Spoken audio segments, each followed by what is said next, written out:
এই পবিত্র রমজান মাসে সবাইকে আন্তরিক ভালোবাসা এবং শুভেচ্ছা রইল সমস্ত ভারতবাসীকে এবং সমস্ত পৃথিবীর মানুষকে।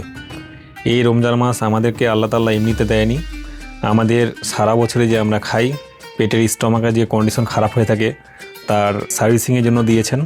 এবং এই মাসে আল্লাহ তাআলার ইবাদতও হবে এবং আমাদের শরীরও সুস্থ থাকবে।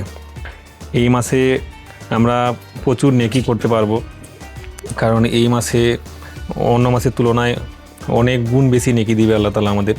তো আমরা আল্লাহ তাআলার আদেশকে পূরণ করার চেষ্টা করব। যেই ভাইরা বিড়ি সিগারেট বেশি পরিমাণে খায় তাদের উদ্দেশ্যে বলছি, ভাই তোরা রাগ করিস না।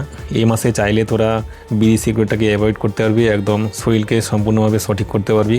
কারণ অন্য মাসে এরকম উপায় থাকে না, আমাদের এই মাসটাই রমজান মাস, যে মাসে আমরা নিজের শরীরটাকে একদম ঠিক করতে পারবো আর আল্লাহ তাআলার ইবাদতও হবে, আমাদের শরীরও সুস্থ থাকবে। তো ইনশাআল্লাহ সবাই রোজা রাখবো। আর যারা এখনও পর্যন্ত রোজা রাখোনি বা এতদিন ধরে রোজা করোনি তাদের উদ্দেশ্যে বলছি, তোমরা শীঘ্রই তাড়াতাড়ি করে রোজা ধরে যাও, কারণ সময় খুব কম। যত দিন যাচ্ছে সময় চলে যাচ্ছে, আমরা যদি এখন ইবাদত করতে না পারি তো কখন ইবাদত করব?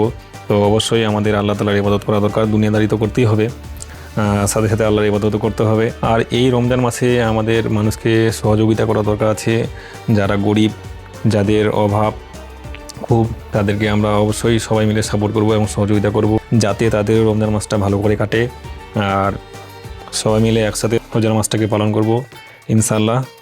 আর আমার এই ভিডিওটা যদি তোমাদের ভালো লাগে তো অবশ্যই একটা লাইক করে দিও। খুদা হাফিজ।